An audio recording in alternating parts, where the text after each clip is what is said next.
নমস্কাৰ বন্ধু বান্ধৱীসকল, আপোনালোক সকলোকে জুস্মি এণ্টাৰটেইনমেণ্ট ইউটিউব চেনেলটিলৈ স্বাগতম জনাইছোঁ। আশা কৰোঁ আপোনালোক সকলো ভালে আছে। আজি আপোনালোকলৈ লৈ আহিছোঁ একেবাৰে এটা সাধাৰণ ৰেচিপি। ৰঙালাও আপোনালোকে কেনেকৈ খাই বাৰু? নিশ্চয় ভাজি বনাই খাই নহয়নে?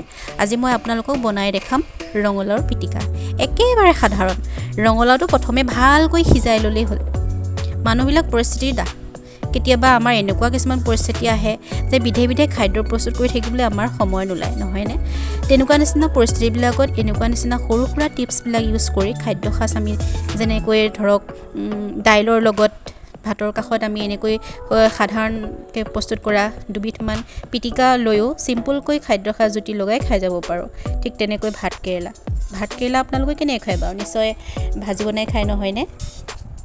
আমাৰ কি হয়, সদায় একেবিধ বস্তুকে আমি একেধৰণে খাই আমনি বোধ কৰোঁ নহয়নে? আৰু মুখত জুতি নলগাও হয়গৈ আমাৰ। ঠিক তেনেকৈ একেবিধ খাদ্যকে যদি আকৌ আমি নতুন এটা ৰূপ দি খাওঁ, তেতিয়া অন্য এক টেষ্ট পাওঁ।